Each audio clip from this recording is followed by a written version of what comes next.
All right, everybody. Welcome to this week's episode of Absent Minded Podcast number 5. Episode number 5, yep. Yeah, there we go. I got it right. I almost said 4 at first, and I would have felt like when a I started real the goof. session, I typed episode 4, and then Audition was like, do you really want to overwrite that? I was like, oh, fuck, it's episode 5. Yeah, right. Oh, my God. Started from the bottom. Now we're here, I guess. Now We're not there yet. just You two know steps what? above No, the bottom.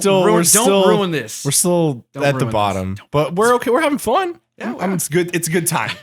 All right, guys, if this is your first time tuning in, this is a podcast where I get together with my two best friends and we talk about video games, what we've been playing each week, dabble a little bit in the news, and we have news. In the news. And each week we have a subject we go over, which today we're going to be talking about video game music. But we'll talk about that later. Video game music or gaming in music? A little bit of both. A little bit of both. Yeah. All in rock history and everything. All rock This is a band. rock band podcast. episode. Oh, yeah, dude, exactly. Bait and switch. We're going to talk about that one E3 where the lead, what was it, the head of EA, whenever he was playing on stage, accidentally paused the game. Oh, God. $2.99. Why does EA still go to E3 at all? I don't know, man. My name is Andrew Crandall. You can find me at Andrew Loves Video Games. And over to my right, we have the man, the myth, the legend. I'm going to call him the producer, Ooh. Travis Stockton. How you doing, buddy? Hi, everybody. Title Good to be dropping. here. I like the term producer. What about editor? I mean, I'm look at that him. too. Yeah, he is that. What makes you I'm the Swiss Army knife of this bad boy. I like that. I like The that. Swiss Army knife? Great. The human Swiss Army knife, Travis Stockton. Over to my left, we have Mr. Sealsborn himself, Whoa. Ethan Seal. Newbold. I was like, Seals. Mr. Yeah, it was real- Koreatown. yeah. I kind of definitely fucked that. That's okay. It's the J, man. I don't like the Bjork J. That's okay. Yeah, You don't have to like exactly. it. It's It's weird. not your gamer check. I hated whenever it was like Bjork came to like Day for Night a few years ago, and it was just like Bjork, Bjork, Bjork, Bjork. That sounds like Bjork. That's the joke. All right, guys, let's go into some housekeeping. So we are now officially live on Castbox. Yep. Yeah. So Which I had to do manually. I don't know if I'm supposed to be telling Anchor that we're not everywhere that is listed on their thing yet. Because there's like a list of services they specifically publish to. right. And after we got on Google Podcasts, like no traction, anything else. Like Apple Podcasts is still not working yet. Yeah, I what don't the know fuck why. is up with that? I've heard they've always been like notoriously difficult for them to like, I guess, approve you or something. Which is weird because their site says, hey, you might be up in like 3 hours. No, that's If what you're it like some Hollywood celeb who's starting Yeah. a podcast for the first time, I guess. verified. Otherwise, it's like 7 to 10 days or whatever, and then Anchor doesn't want you to even email them about them until 2 weeks, and that's like tomorrow. So if we're not on Apple Podcasts tomorrow, I'm gonna find out why. I just want to let everybody know. Dude, you got to write an angry worded email. I want that angry thing. about it. No, why would it I'm be gonna- angry? We're not. We just don't want know. to know. We just want We could answers. entirely- We're on be episode, my we're on fault. episode 5, gosh We darn just it, want and we are not on answers. iTunes. Yeah, we just, we Well, I just want Tim answers. Cook's head. That's all we want. Just want answers. Yeah, Tim Cook, get at me. Yeah, Okay. exactly. Mr. Let Podcast, me know what's happening. I want to know why my podcast. I know is that you're in charge of all of the specifically the CEO of the company, but also all of the podcasts. So I know Tim Cook, Mhm. he's the one behind the keyboard, not letting us in. Oh, absolutely. Yeah. You know, Tim Cook, people think Tim Cook's the CEO, but he's actually CEO It's just the slash podcast. podcast Team head. Cook. Like, but let's go into some corrections, guys. And you know what the fun thing is? We don't have any corrections because last episode, we fucking nailed it. Technically, I think we messed up a couple Yeah. things on Neon Genesis. Pretty but sure there's a huge part where Travis was like, "Actually, this is what it was.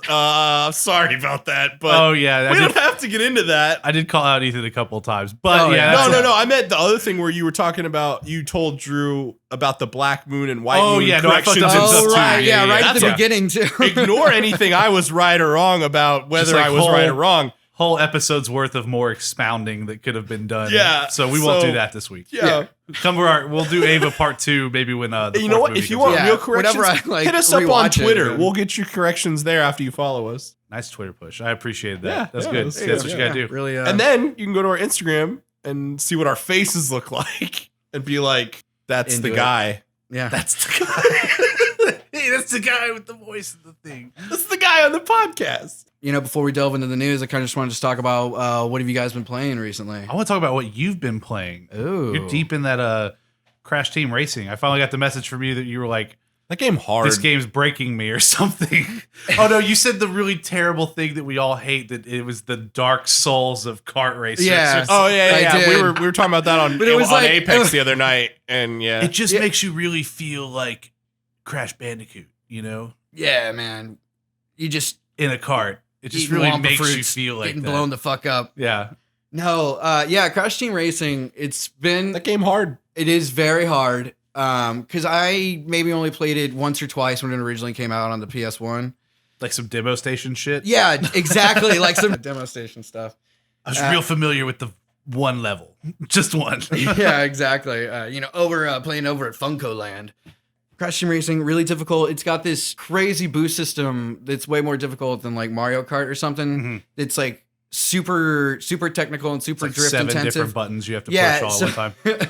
So to like do it, to activate like this boost system, you have to, initiate a drift, which is typical, like jump and turn at the same time. Mhm. But then in the bottom right hand corner of the screen, it has this meter that you have to watch. You have to get it, time it right to get a boost, and you can do that boost 3 times. And if you get 3 perfect boosts, then you get it like a super boost. But also at the same time, you got it like if you're coming around some jumps. Turn. That's the hard part. It's Yeah. like you're so focused on the Yeah, boost it's meter. so easy. And then you Just miss all these fucking- tight fucking turns. Well, the Just, thing too is, just like, drift you 3 fi- times and boost 3 times. finally Hell yeah, get the it's boost. fucking Also easy. jump at the top of and then jump you at win the top the of the race jumps and then you get every an extra time. boost. Yeah. So that is so you're also supposed to push the button in time with the jumps. To Yeah, get like an extra and that lift. gives you an extra boost as well. It's just too many things. It's so like boost and drift intensive, but also and then you got your stamina meter. And then also you got to save it. The campfires every once in I a while. liked and Double Dash. You lose your card every time you lose a race, and then you got to go back to where you lost your card and I get think your card Mario back. Kart right. 8 for like DS was the last one Ugh. I enjoyed. Mm. It's on the go. No, I have to say, Fuck like you, the Gold. first Mario Kart that came out on DS was amazing. Was that just Mario Kart? Yeah, I think it was just Mario DS Kart or- DS, but it was cool about it. Oh Double yeah, that was Dash. like a launch. That was a launch. Yeah, it title. was a launch Double title. Dash GameCube? Yes, or it DS? was. GameCube, yeah. Okay. Mhm. That's the last one I That's- really played a That's lot. some good kart racing right there. Yeah, for Yes, sure. sir. But no, also Crash. It's I'm amazed at how fucking pretty it is. It Mhm. looks really good. I kind of the fur textures kind of bothered me. They didn't look. they didn't like. They don't look great. I'm Meh. not too focused on the fur. I'm more focused on like the Everything's core. moving really fast. There's a They're lot all of made motion blur. They're all made of fur. Yeah. Well, I'm not like focused on it. I'm not sitting there like, oh man, the fur looks bad. Yeah, that's one thing. Yeah, the motion blur is definitely got Priorities. It's more. It makes sense for it to be more aggressive because you're boosting, you're flying through the screen. Exactly. It's to give you that sense of speed, Right. Versus the remake of Crash Bandicoot 1, 2, and Warped, where the fastest motion blur you're getting is like the jump. I understand. So you still land and it's high quality. Still doesn't textures look and great. stuff. It looks good to me. I think it looks beautiful, especially The you game put up to looks like Mario beautiful. Kart That's all 8 I'm or, talking or the late 8 Deluxe on Yeah, Switch. it blows 8 Deluxe out of the water. Yeah, that one's running at 60 FPS at least, but also I thought- was shocked. Isn't no, CTR not running at it's 60? 30. I had It's no 30? idea because the motion blur is like that well done. Wow. I know because when we were first doing the test captures, Yeah. I was kind of shocked at how good it looked, and I just chalked up that to it being 60 FPS. But Right. it's I watched the Digital Foundry breakdown that compared all the platforms and stuff, Mhm. and it's 30 on every system. Jesus. Yeah, Jesus. Yeah. Jesus Christ. I find the level design to be fantastic. Mhm. You know, every level has a personality, has a feeling. Tons of detail that Yeah, they added. For obviously, you couldn't render most of that shit out on a PlayStation yeah, 1. that's so something that always keeps flowing through my mind whenever I'm playing. I'm like, man, like, how did this look on the PS1? And like, just that and like how dedicated they were to just like making this game look as good as it does. yeah, I think that game and of course the remaster, and then same with like the Spyro remaster and Mhm. stuff. Those are such good examples of like that's what separates a remaster from a remake. I think True. where I guess Well, a what about- remaster from a better remaster because Okay. it obviously you have to infer a lot of the art when you're scaling up something that was made for PlayStation Mhm. 1. I think if you need an example of that, Final Fantasy 7 didn't look quite as good as it looks in the remake trailers. Mhm. They made a little bit of a graphical leap there. Oh, you from like the video where they show Just you like the details. city? Yeah, Yeah, where it's like all these little extra bells and whistles that you're looking at like, oh man, yeah, this game was really fun on PS1. And it's like It's more of a focused eye. Yeah, that typical rose tinted glasses thing where you look back and you think that game you played on the N64 looked one way, and then you boot it up and you're like, man, Spider-Man looks like shit on this fucking thing. All the clouds are like 2 feet below you, and it's all this whole city's covered in fog. But as a kid, in your memories, you think, oh, that game was it looked so awesome back Yeah, then and for stuff. sure. It's these remasters are like that for real, where it really is like they made it look like you remember it looking as a kid. Exactly. The thing that kind of also blows my mind about Crash Team Racing is like how they were able to make like this crazy intense technical kart racer when the racing levels in like 1 through 3 were easily the worst parts of those games. You know, like God, any racing level 1 through 3 is just this horrible, clunky, goddamn mess. Yeah. But somehow they were just able to turn that around and make this. I think it could be an esports game. Like that's how competitive. CTR? Yeah, I really do. Maybe. I think it could be. The skill ceiling is definitely there. Yeah, it definitely is. I was gonna say easy to pick up, hard to master, but shit, hard to pick up, hard to master. Yeah, you know? right. I know. That's the only like racing game in modern memory, other than like the simulations, which I'm just really I don't know fucking shit about cars, so I can't play any of the simulations. and stuff. Forza Horizon 4 is fun. But that's a more arcadey one. exactly. I mean, like Forza Motorsport. Yeah, those are rough. fuck that. Yeah, But yeah, any racing game I've played in the last few years, it's Dirt. like it's not hard in the beginning levels and stuff to easily get like first place every Right. time. I said Mario Kart 8 for DS. I'm sorry, it was 7. Ah. earlier. Yeah. I thought so because DS was sorry. a Wii game Oops. or Wii U. yeah. No, I was gonna say the cool thing about like the first Mario Kart that came out on the DS was you could have one cartridge and play with 8 different people. Mhm. That shit was amazing. Because didn't it use some sort of feature on the system where it like beamed the game to the other, Yeah, like through Wi-Fi or something, the ad hoc No. Wi-Fi? yeah, like the local area network that Yeah, you could yeah. play with. Yeah, it was fucking nuts, dude. Like that game was truly ahead of its time and just like playing with other people. Mhm. You know, That's all the other games that had online multiplayer and stuff, well, I mean, and the but, like, PSP, which also had internet No, play. only that game. You had Resistance Retribution on PSP playing wireless and ad hoc multiplayer. And Nobody had a PS. you had Ridge Racer. I had a PSP. Ridge Racer 6, Shut up. a launch title for the PSP. Had Yeah, ad Ridge hoc Racer- multiplayer. I remember seeing Ridge Racer for the first time on the PSP, and I was like, "Holy shit!" Just a shout out to that awesome handheld that was very forward thinking and Mhm. Would you Not like the not a lot of people appreciate PSP it. or the Vita better? Vita. PSP. Oof. Ooh. Yeah, as far as the usability of the system, like if I could get if you told me today Sony's making a PSP HD, it's the PSP, but every game is running at like the Switch's resolution or something, and the only caveat is you can't play any of the Vita games. It's only your PSP games. I'd be like, okay, that's fine. Give me that PSP HD. That motherfucker was awesome. Yeah, no, absolutely. Travis loves. Didn't have a PSP. stupid back touchpad, which I still think is very dumb. That was the It worst. just boosted the cost of that system. It just quite and a it bit. never worked right. Yeah, and the It just- proprietary memory cards, of course. Even the sucked. touchscreen was useless. Yeah, I'm all about that PSP life. That was definitely a killer handheld. Definitely. That was the biggest like holy shit moment. I didn't know that you could pack that kind of game into a portable, because you got to remember when the PSP came out, I think the DS had just come out like 6 months before maybe, and the most graphically impressive game on the DS was Super Mario 64, which just looked like a shittier version of Super Mario 64 on the N64.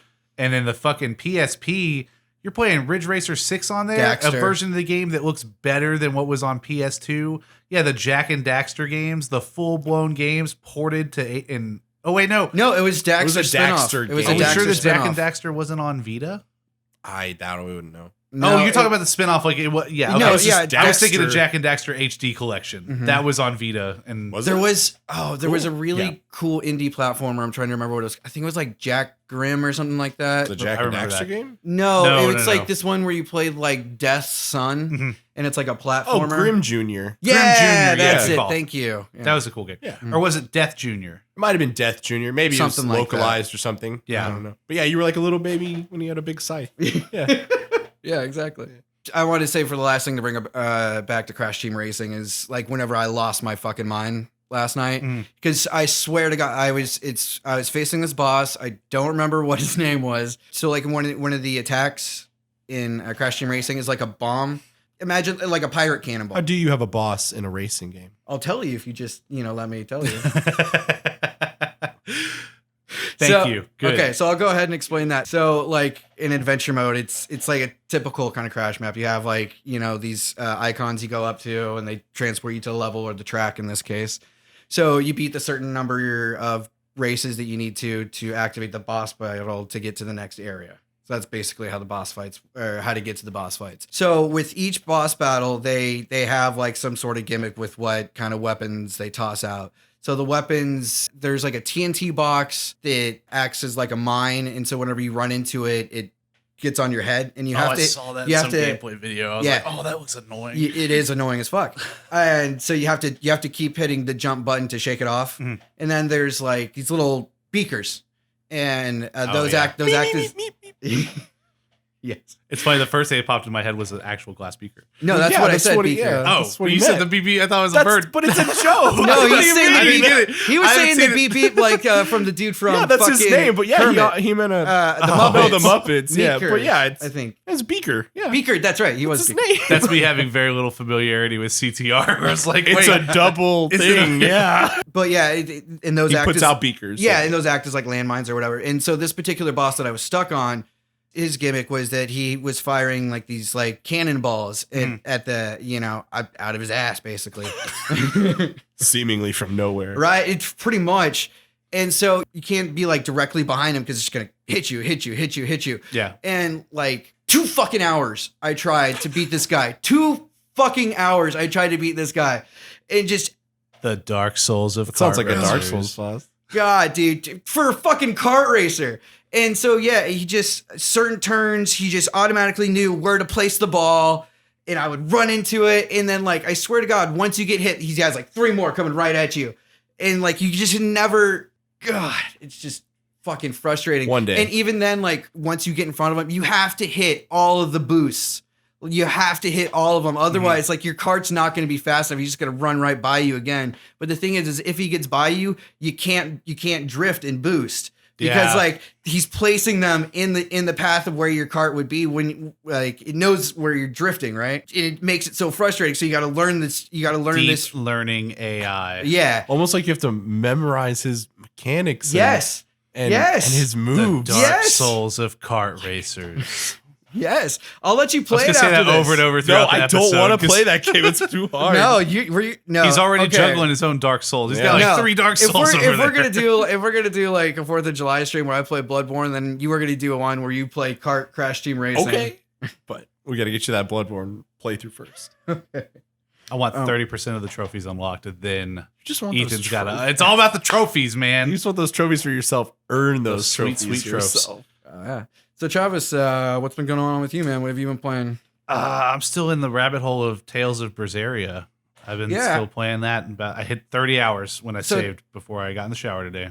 Tell me a little bit about it. I know you were mentioning in the Slack like you really like the voice acting in it. Oh, the voice cast is really, really good. But so it's just a JRPG. Like, how's the battle system Just work? a JRPG. Yeah, well, we dabbled on that a little bit during the E3 talk because Okay. it's in the same. Tales of Arise is the next Right. game in the series Okay. that's coming out next year, and yeah, Tales. I can't speak to the earlier games, and Ethan can probably verify if it's like Symphonia at all. But it's a action RPG, so you still load into battles and stuff, but you can see all of your enemies out in the open world before you start the battle, and you Right. can even like run around them or dodge them and stuff if you don't want to do fighting all the time.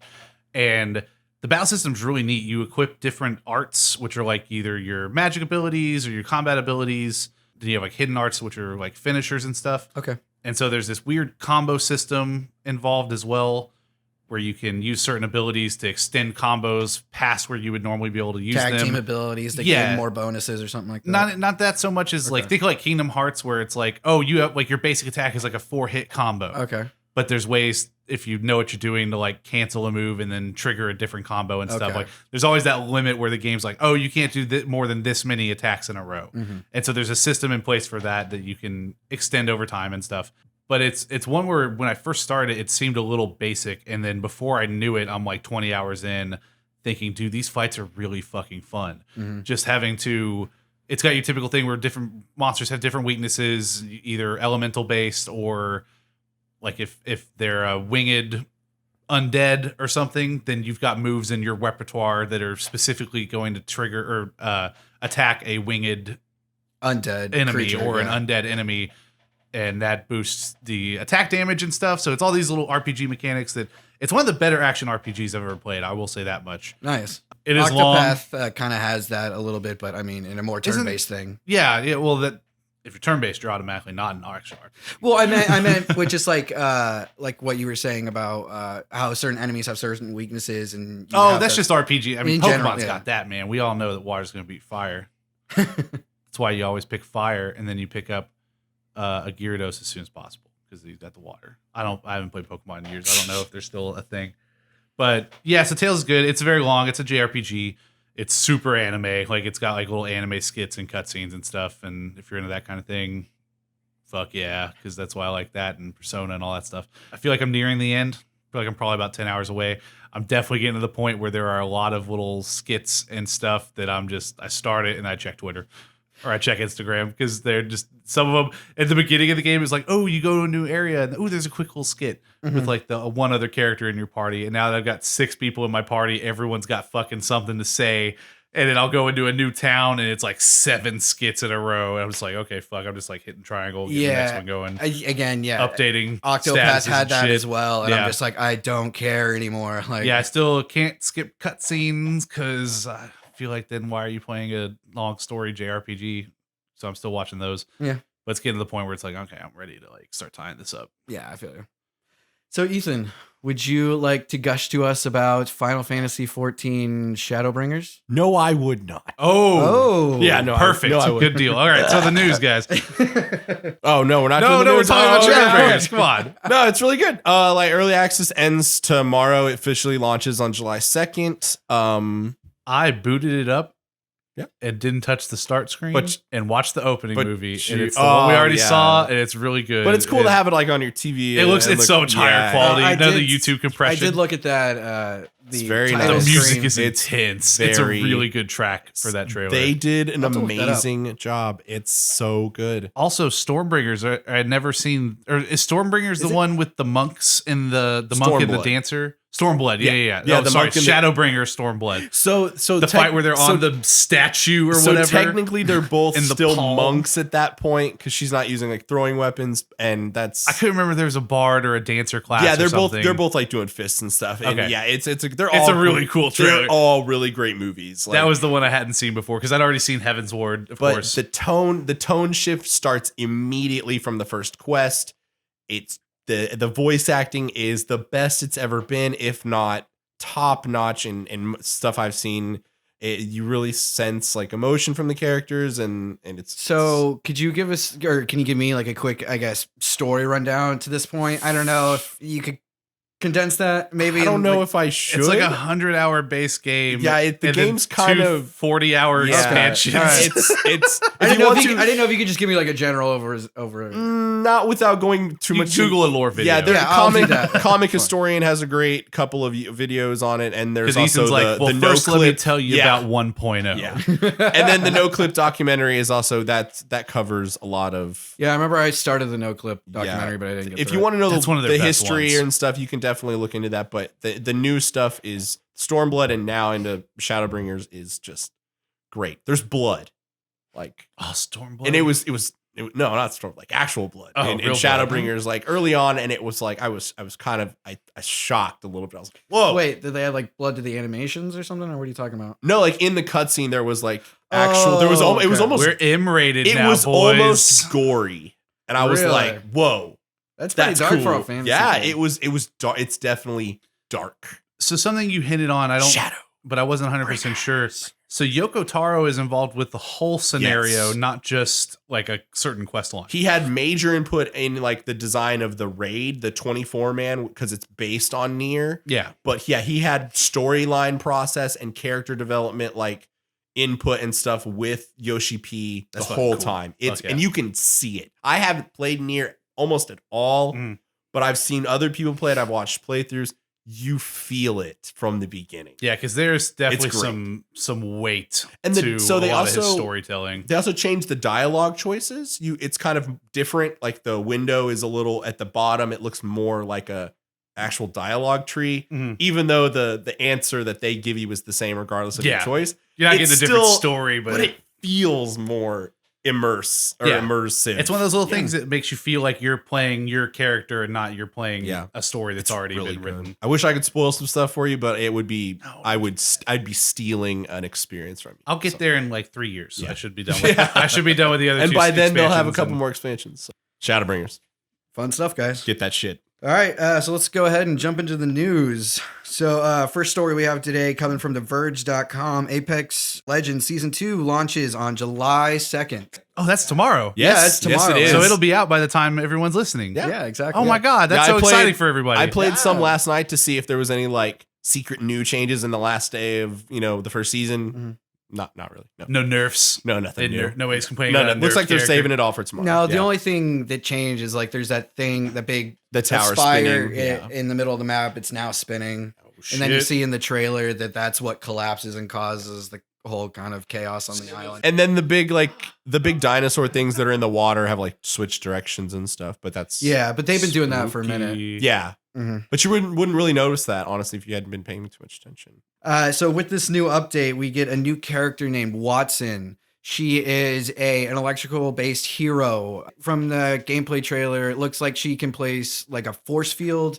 Electrical traps. Yeah, electrical traps like around her and, kind of lure people in, maybe, place a trap, use a Bangalore smoke, slow them down a little bit because Yeah, they're exactly. electrocuted and then just fucking take them out. Exactly, and everything. And Travis, I know you have the article pulled up here. I know we get some new weapons. If you could go into that a little bit. Oh yeah, I'd love a list. Let me see. If It's they a couple have of new. that. It's a handful of new ones. I was gonna say think. first that there's a second legend that's coming. There's I've two heard- legends coming in this update. What? Not just one.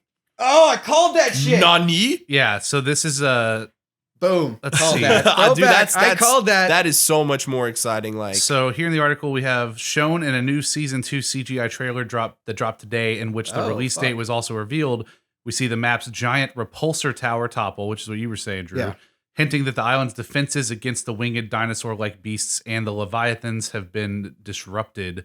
And then in parentheses, the culprit behind the attack, a character named Crypto, is believed to be the next legend to enter the fray at some point later in season 2. Wow. So that's launch day we get one awesome. character. Nice. But because I think this was something that had already been data mined or something, like the PC players got in there and dug around in one of the newer patches, Yeah. and saw that there's a second character already in there. And then there was also a leaked gameplay trailer that came out. I didn't watch that, but that's referenced here in the article. Of crypto? Just gameplay of is the Crypto season 2.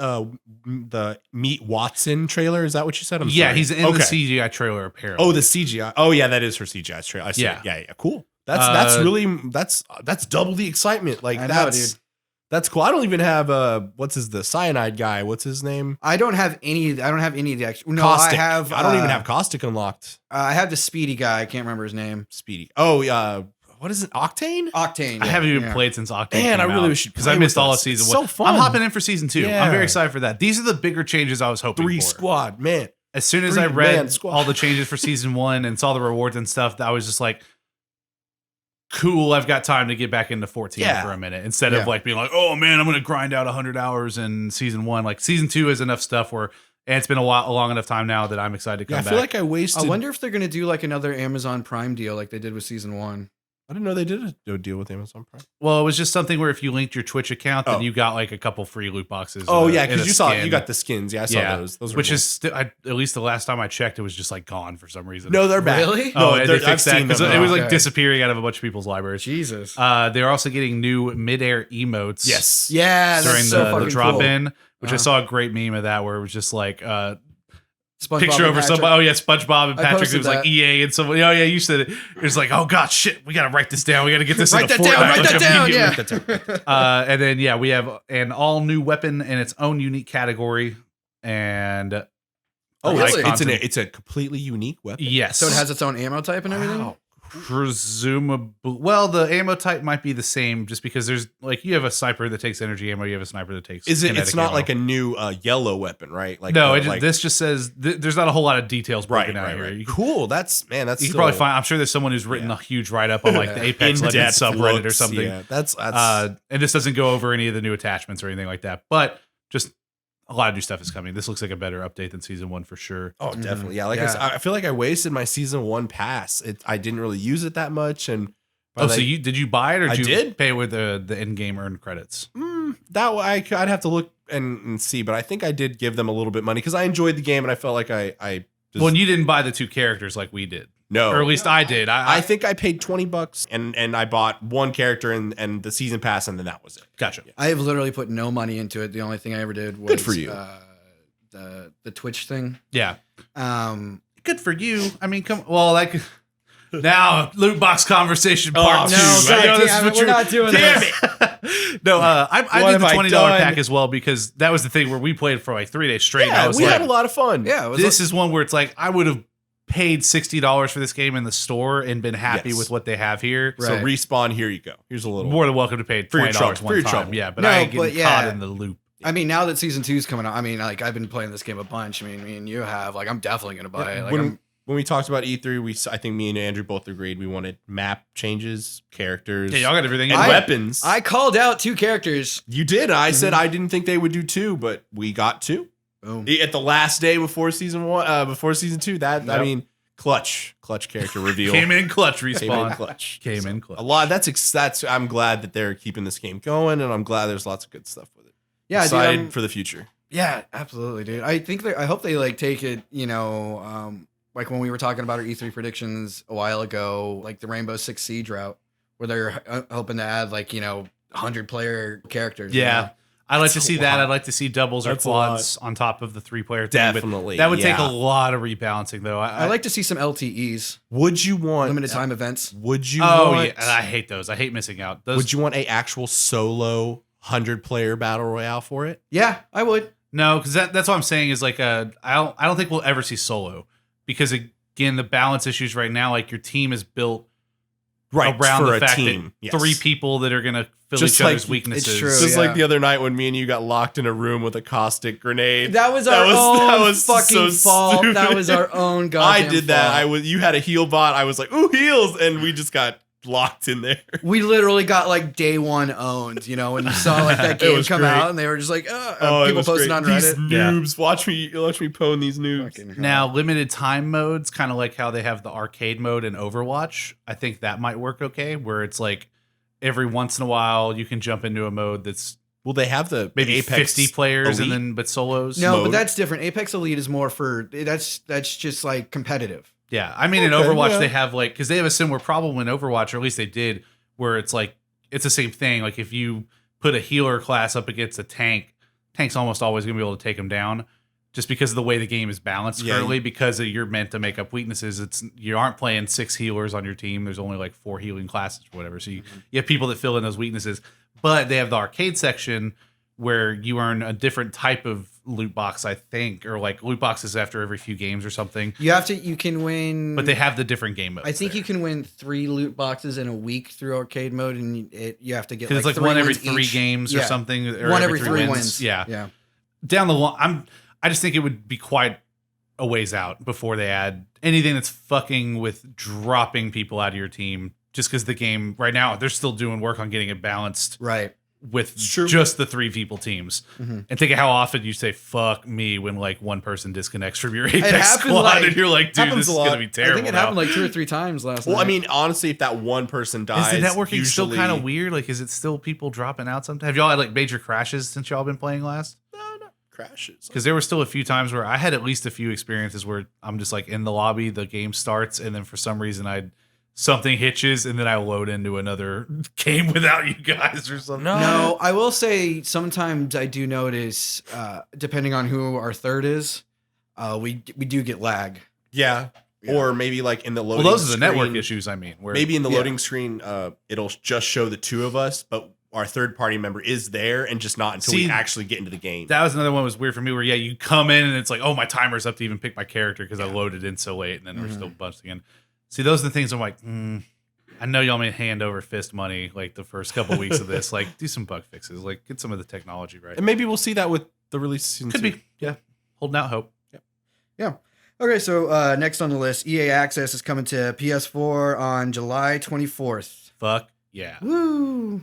I'm excited. I don't know what this is. See, that was some BS response from you, Drew, and then Ethan. You never know what anything. Nope. Not unless I really am excited about it. I mean, look into it. I had EA access for Xbox. I never touched it. Well, can you tell Really? me? Can we tell Ethan what it is? Yeah, so Big EA dum-dum over Access, here? it's they were kind of doing the Game Pass thing before Game Pass was on Xbox. Did you say EA is attached to it, and I'm EA automatically so EA Access. I know. We all hate EA. Pitchforks out. Well, you guys Pitchforks. just mentioned earlier. Why is EA even at fucking E3 anymore? Or what did you guys say? Oh yeah, I mean that's a reasonable question. That doesn't mean I hate EA. Oh, I don't hate them as much sounds as like there's everybody a else. little bit. Of They're kind of hate for shitty. EA. No, it's just You they're can make his jokes. Jesus. sometimes all those conferences are that's- shitty. Personally, I don't know why anyone's at E3. So that's a whole different. But I still That's love. a different I still love conversation. Microsoft and Sony, and I love that Sony I was the don't first know. one that I was like, still we don't have a need this. dream to go to E3. Nah, your dream should be to go to PAX, dude. We would have way more fucking Oh, fun. at I'd love to PAX. go to PAX too. Or San Diego. I I'd wanna rather go all to of them, San but, Diego like, Comic Con. Anyway, so Yes, EA please. Access is a subscription plan. It's $5 a month or $30 a year.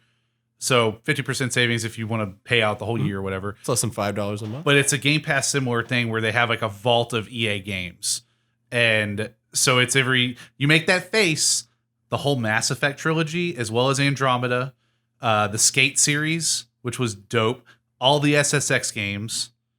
So I can listen to the SSX Tricky soundtrack over and over. Fuck yeah, you can just leave it on the fucking Oh start my menu, god! I dog. totally Yeah! forgot. They Fuck have yes. SSX Tricky Yeah. and yes. SSX 3. Yeah. Sold. Oh, See, now, you start digging into the now I catalog might and go suddenly back. you remember now I might go back. when you've been a publisher Oh, since the shit. dawn of fucking Yeah. video games, you've got a couple of back catalog Fucking things people are Activision. interested in.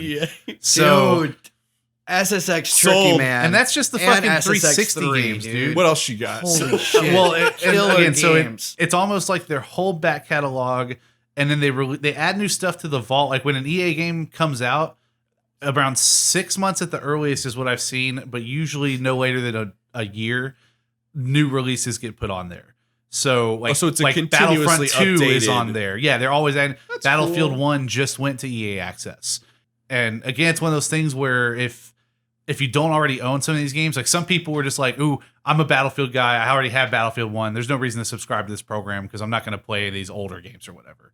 But on Xbox, it's a particularly good deal because you have all of these backwards compatible Xbox One and the actual Xbox One, the original, What else do we- the yeah, you OG just- Xbox. That's the only way you could do it. You got to write it out. Yeah. Xbox.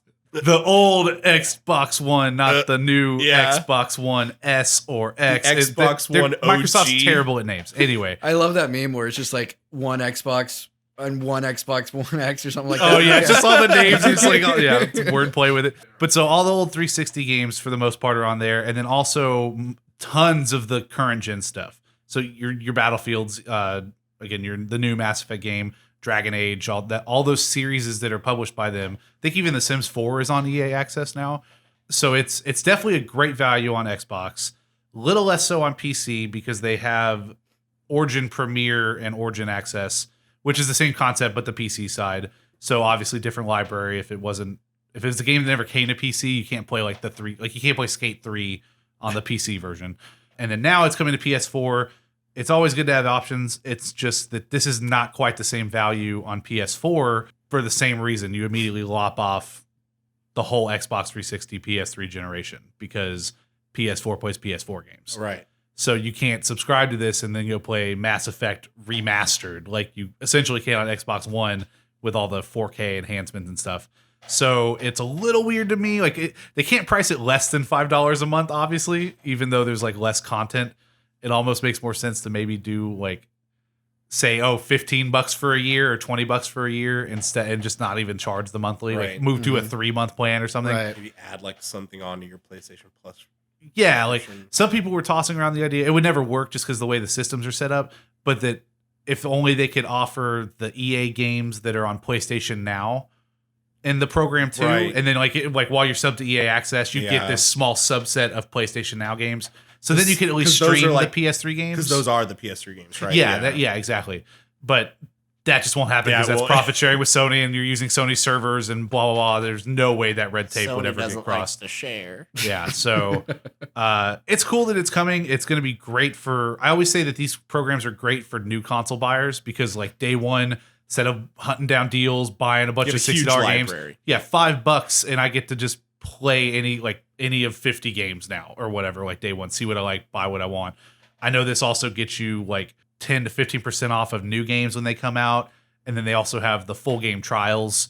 So like when the new Battlefield comes out or whatever, you can play like the full multiplayer and campaign and everything for 10 hours or whatever time that they let you play it. So there are benefits. It's just a little less appetizing on PlayStation. Right. But also Makes something sense. cool to have this paperwork all done for when PS5 comes out, because then suddenly that 360 game issue is not as big. Right. Because now PS5, same deal, $5 a month. Ooh, I've got all these cool older PS4 games that still look great.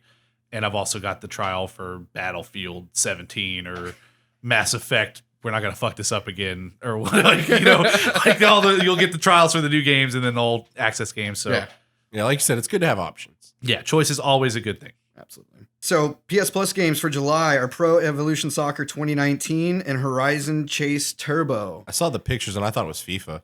But Well, then I was like, "There's no fucking way." Pro Evo has always PES been. is a big popular It is. series. It's a good soccer game. It is. It's always been like FIFA Pro Evolution. I didn't think about this when I put these games down. Are you excited for this as a big time real life soccer player? Well, you know what? Going pro? I Getting didn't see it till just like now, and I You gotta play it. Is what what I'm asking. Yeah. Was that a yeah? I'm gonna play it, or yeah? I'm not touching this with a 10-foot pole, but No, because I've been kind of wanting to play like a soccer game again, but I don't want to fuck with FIFA and go down that rabbit hole. yeah, That money. And Pro Evolution, I've been playing those games since like the PS2 era, and they're always compatible with FIFA or better, half or most of the time. yeah. That's a big gap. Yeah. 50% of the time, it's better than FIFA every time. I didn't know you were a soccer fan, Drew. That's funny. Caitlin's a huge soccer fan. Oh, he Oh, plays sure. soccer. Yeah, That's awesome. Yeah, I grew up playing soccer. They my whole have her life. family has like season tickets to Dynamo and stuff. Yeah, so do we. I've been to those Oh, well, games. we used to when my parents still lived here, but Those fuckers. How Man, dare they move to that's- Oklahoma and not promise to keep the soccer season passes coming? no, Can we get that's some fine. points on that board? That's all I'm saying. But now that I know it's on PlayStation Plus, I'm definitely going to download it and check it out because I've had that itch to play a soccer game for a minute now. Yeah, these games that I read them was kind of a meh month for me. Yeah. What was the other one? I'm sorry. Horizon Horizon- Chase Turbo. Yeah. So it's I think it involves cars. Got it. What I gathered from seeing Turbo. the image Yeah. on the blog Sure. post. Not exactly a AAA game, but those are still say fine. the I mean, least. it's just funny. I was thinking, ooh, man, this is the first month in a while where I didn't own both the games that they're giving. And now it's a month where it's like, I don't give a shit about either of these. This is the tail end of the generation, folks. We've given away all the good ones that we could afford to give away. And let's hit the back catalog. these are both new games. That's 2019 on the end of that Pro Evolution Soccer. Oh, so is this its actual Horizon's launch date, fairly or new. is it? No, I think it's been out for a little while. It's like Okay. car models, they put 2019 out late last year. I think really good. it was, but I thought that they were owned, like Rocket League. I owned Sonic Mania on Switch, and then what was the other game? The Surge? No, it was something good. Borderlands. Handsome Collection, yeah, but, which I fucked up and bought like on sale I didn't for know like 15 either bucks one or of whatever. those. Yeah. Those are both So really good. that's a very Those good are month. great Yeah. gets for me. That's what I'm saying. Yeah. That was a month where it's just like, fuck, I own both these. Yeah. It's nice to have Sonic Mania on PS4 now, but I haven't even I booted tried it up yet. playing Yep, Sonic yep. Mania. Like I downloaded it, I tried playing it on here, and like I remember I got like 10 minutes into it, and I was like, I really wish I was playing this on Switch. Oh, fuck you, bro. Oh, Yeah, God, I don't dude. know. I just What? really like. I don't know. It felt more like a Switch game to me. Nintendo murdered and devoured Sega's body. Okay, how dare you Sega. play a Sonic game on a Nintendo platform? You're gonna play your Sonic Olympics or whatever, or your Sonic versus Mario. Oh the fuck! I Olympic forget games. this is versus Mario game. Where's Sonic versus Crash Bandicoot on That PlayStation? would be a That's great what I game, want. yeah. And it's not Olympic games. It's something cool think like Sony would do that. skateboarding At the and X tagging. Games. Yeah, at the X Games. Curling. Sonic versus Crash BMX. That's Sonic what I versus want. Crash. That would be Russian dope as classic fuck. Sonic and competition. Crash at the X Games. Yeah. So Xbox Live games with gold titles for July announced. Inside and Castlevania Symphony of the Night announced among them. Yep. What's Yep. inside? Which one's inside? I have no idea what Inside is. Inside is a indie game by the same people that did. Fuck, I'm gonna have to fucking pull this link up and Fuckity. start that over because I totally am blanking on who did Inside. Play Dead is the name of the studio. Play Dead Studio or just Play Dead? Play Dead. Clever. Limbo. That's their other game. Have you heard of Limbo? Yeah, I know. Okay. That was like one of the first indie games I ever saw for like the 360. Yeah, and so that and it's a similar. The art style is very different, but similar gameplay mechanics. Where it's like a side scroller puzzle platformer where you have small environmental puzzles to solve a lot of times, and fairly simple platforming. And then the puzzle is just like basic. My path is blocked. How do I make these things work the way I want them to, and like get across an obstacle or whatever? Both have very cool art styles. And inside, if I recall correctly, is a lot of like, it's almost got like a noir kind of vibe to it because it's because that's your what character's Limbo always had in too. shadow, or maybe I could be mixing up the two then. No, Limbo is the more black and white one almost. Yeah, but I want to say I think I've seen videos of I think inside this. has more color. Okay, but I want to say it still kind of retains that kind of focuses on the way it still kind of retains that black and whiteness, but yeah, adds a little bit more color and depth. Yeah, I forget because that was one you could sit down and play these games in an afternoon. Like if you just sit down and you don't get stuck on puzzles or areas too long, easily like maybe 4 hours or so total for these. So definitely sit down, one sitting kind of games. But that one's really cool. And then yeah, of course, I don't have to tell you what Castlevania Symphony of the Night is. Classic. Or do I? It's a who what now? Fuck No. you. I was about to say we No, talked it's a about great- Requiem when it's a that great- came out. it's a Yeah, great we name, were both yeah. excited for Requiem. Yeah, so that's an awesome one that they're throwing in there. Oh yeah, I beat the first half of Symphony of the Night actually. Oh, really? Yeah, it was That's great. tough- It was fun tough to game. play. Very fun. Yeah, we're always talking about Metroidvanias on here. That's the original Metroidvania. Yeah. The other games were Big Crown Showdown, which is just Is that a fighter? No, it looks like a puzzle game with like knights Oof. and Okay. I don't know. It looks weird. I don't know. Okay. And then we got Meet the Robinsons, Nice. based on the hit Like Disney the- movie. Oh my God. Nice. For it's an Xbox 360 That's on Netflix. one. Yeah, so Yeah, I remember actually watching that on Netflix, like I back haven't in seen that college. one actually. watch that be one of those games where it's like every once in a while there's like a really good like Movie tie-in movie game. tie-in platformer thing, Mhm. and everyone's like, "No, dude, this is like as good as Toy Story on the PS1." Okay, There's like a you're gonna want to play screenshot this game of the Annabelle doll at the bottom of the ocean and Meet the Robinsons. in Aquaman. What? What is Aquaman? Where did that come from? That was a weird. Just my brain. Well, thank you. Just talk about weird tie-ins. I don't know. Okay, Sorry. Jesus Christ. So, first Halo MCC or Master Chief Collection Insider Flight for PC released includes Halo Reach Tip of the Spear mission.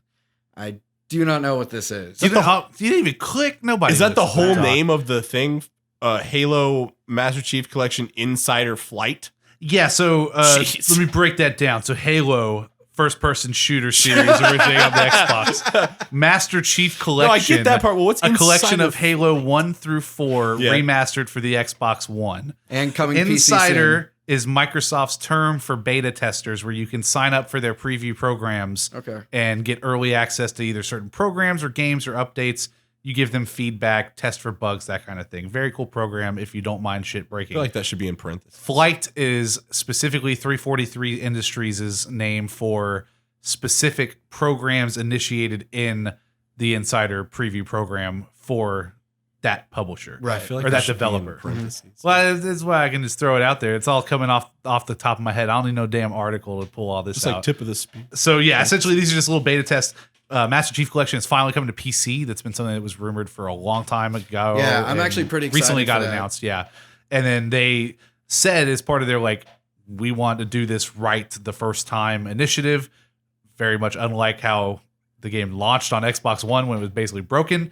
They are slowly releasing the games one at a time.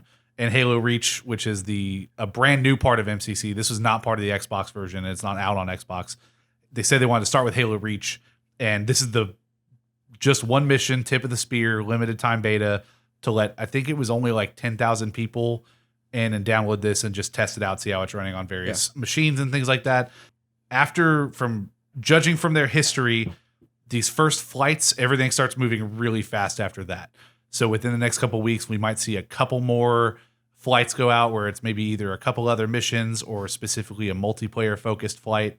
And then eventually it'll be just like a full beta version of the game, multiplayer and campaign included, with more people in the test each time.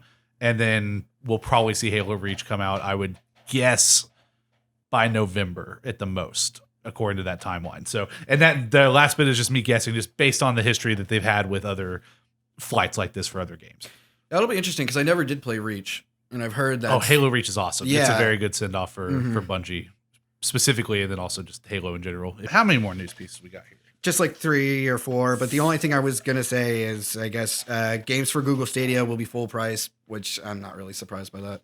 Did y'all see anything? I don't know how much everyone's been keeping up on the Google Stadia stuff. I don't. That's not my. I know area. it's PC, so I know it's it's not gonna my cost area. like $120 something or something like that. The Founders Pack is 129. Yeah, Okay. that's like a Chromecast Ultra, Mhm. the Google Stadia controller, and then 3 months of Stadia Pro, Right. which is the subscription side that gets you up to like 4K. Is this just 60 Google FPS. Steam, basically? Well, it's all streaming. Yeah, it's Is the thing. Oh, okay. So You really didn't know anything about Stadia. I know. Really. Okay, that's why I was don't have a curious. PC. It's not. It's You don't, don't need, need a a PC. PC. That's the Oh, whole point. What would I? See, this is why we had to Yeah. have What would this I? conversation. What would I play it on? So the way that Stadia works your is Chromecast. you have a Google servers in the background, kind of similar to PlayStation Now, where they have like Yeah, server 'cause you racks said and stuff. streaming. Yeah. The game runs on a Stadia instance, which is like basically a remote console. It's located Sure. somewhere else. Supposedly the box is supposed to be like more powerful than Xbox One X and PS4 Pro. So it just means higher quality settings, maybe higher frame rates, shit like that. But the whole idea is it's all streaming to your TV, your phone, your computer, your laptop, whatever you want, because the game is being rendered on the server side. Mhm. So you can, even if you have a little rinky dinky Chromebook like Ethan's got that can't run solitaire at 30 FPS, you can still basically, Hey. it's like right in Google Chrome. You pull up a tab, you go to whatever the Stadia link ends up being. They had a test of this last year called Project Stream, where they had the I was gonna full bring that up. retail version of Assassin's Creed Odyssey in a Wow. Chrome browser That's at 1080p, 30 frames per second, because that's how fast That's Odyssey impressive. works. And I was in that beta and I tried it out, and it was as simple as plugging my Xbox controller into my USB port. Google Chrome immediately recognized it, and I'm controlling Assassin's Creed Odyssey in my browser window at 1080p 30. wow. Yeah, that's crazy. And my internet's not great. Yeah. I complain about this a lot. And even at that, like I was just at the tail end where it was a reasonable looking 1080p video stream. You're too dangerous. Better with a powerful than- internet connection. Yeah, right. They gotta hold me. They gotta put a bottleneck in there somewhere. It'd be running wild out there. It looked better than like a 1080p YouTube stream, which is decent because YouTube's getting kind of crappy. Mhm. But this full version scales up to 4K, 60 frames per second, HDR for games that support it. I know day one, like Destiny 2 is going to be on there.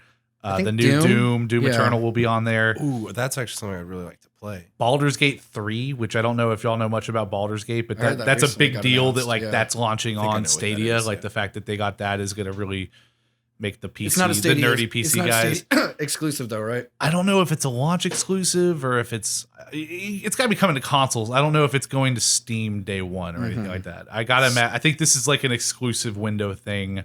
Like they get it launched first. I think so, yeah. And then this whole thing launches in November, I believe. They haven't put an actual date, but it's November this year if you get the Founders Pack thing. And that's the other thing, too, is you can play it on your computer if you wanted. Supported Google phones, like the Pixel series will work with it as well. It So I streams could into probably that. download an app on my TV and do it through there. So on TVs, you have to have a Chromecast Ultra, Oh, okay. which is that little streaming box that they have. And they're including one of those in the Founders like Pack. an Apple TV sort of. Yeah, essentially. It's But literally like smaller, a little it plugs circle into that your wall. hooks right into your USB. That's still They work great. That's Yeah. still pretty cool. That, I, feel, like, I it- would I feel remember when safer those with first- that. Or Yeah, not if safer, anyone but- doesn't have a console or like a smart TV with like all the apps that they want or something, and they were like, "Ooh, how do I get something that's going to run everything on it?" Because it even works with Plex. There's a Plex client for Chromecast. Wow. So that's what I would tell them to get. I was just like, dude, just make it easier on yourself. Get a Chromecast Ultra, and so that's what's going to be hooking your TV up to this service. And then I think for the Chromecast, you have to buy the Google controller. I don't think for that you can just use like a PS4 controller or an Xbox I controller. think you have to use their own controller. Yeah, but on Oh, they give PC, it takes any USB device. Oh, and same with your phone. nice. If you have one of those USB on the go cables or whatever, Mm-hmm. and any way you would normally connect a controller to your phone, that'll also work for Stadia on there.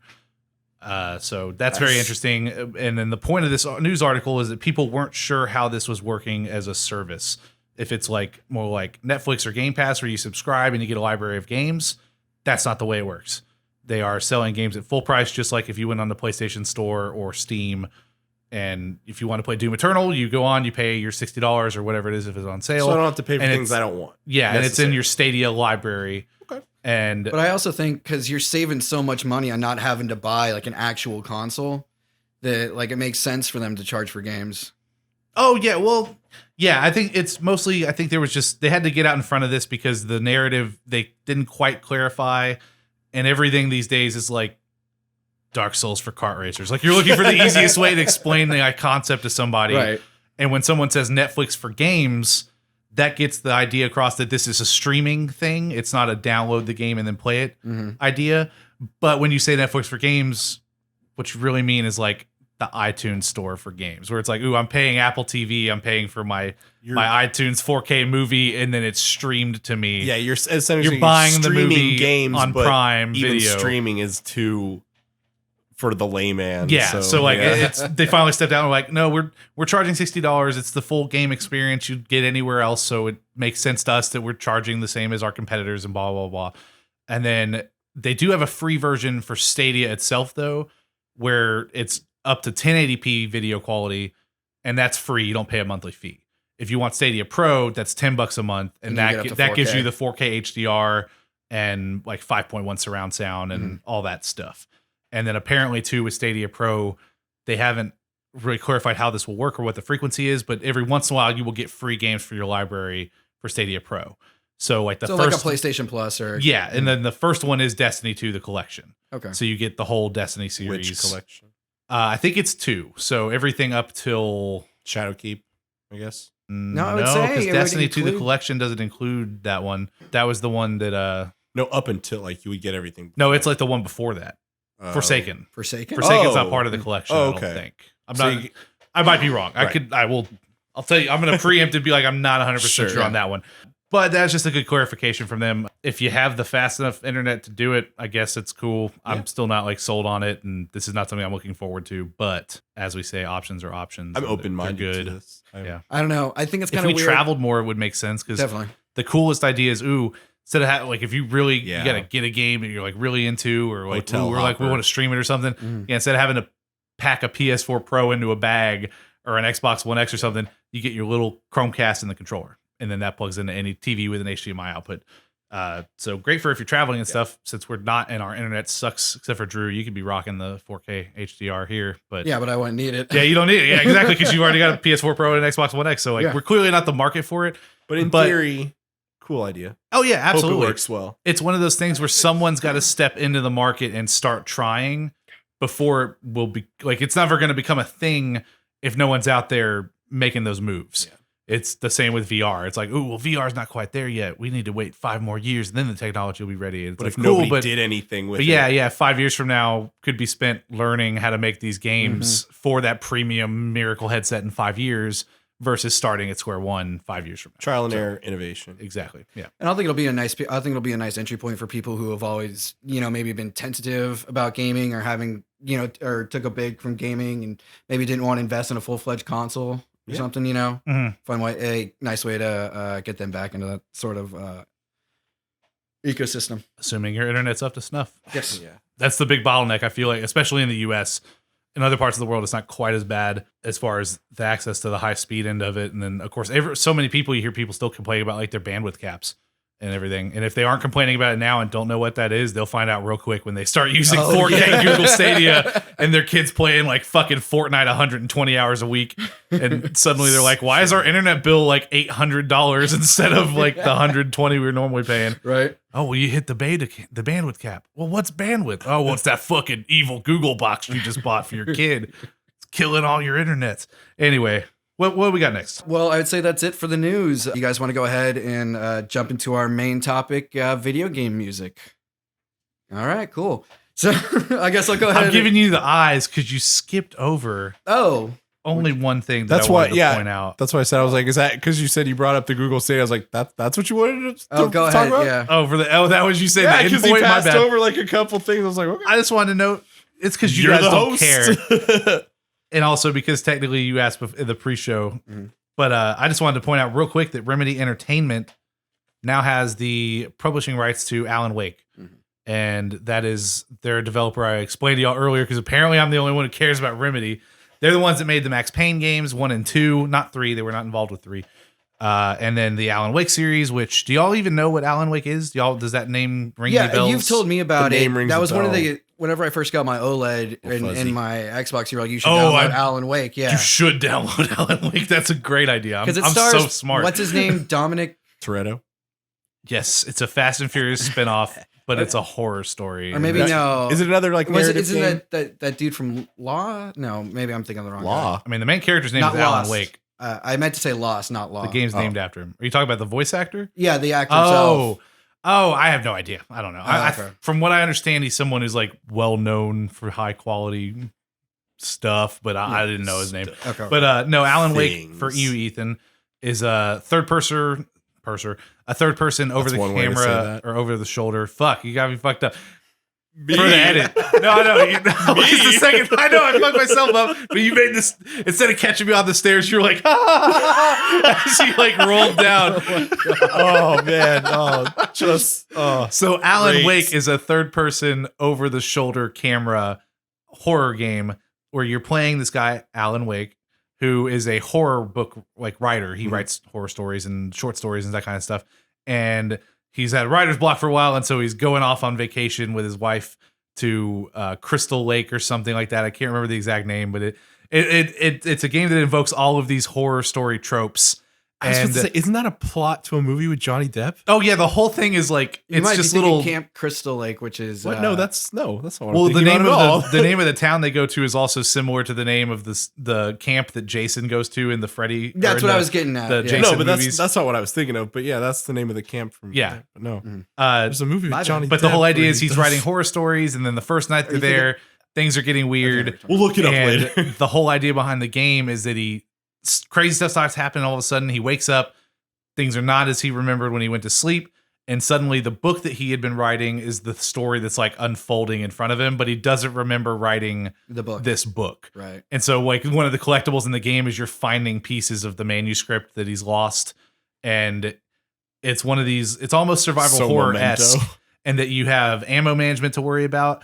And then the enemies that come after you are like townspeople that are like have turned into shadows and stuff, Cool. or like almost zombies, like Ethan likes. Zombos. Everybody's got zombos. And so a lot of the gameplay mechanic is essentially you've got a flashlight that runs on batteries that you have to also manage. Right. of You point the course. flashlight at enemies to stun them until like the shadow part disappears, and then they become vulnerable, and then you shoot.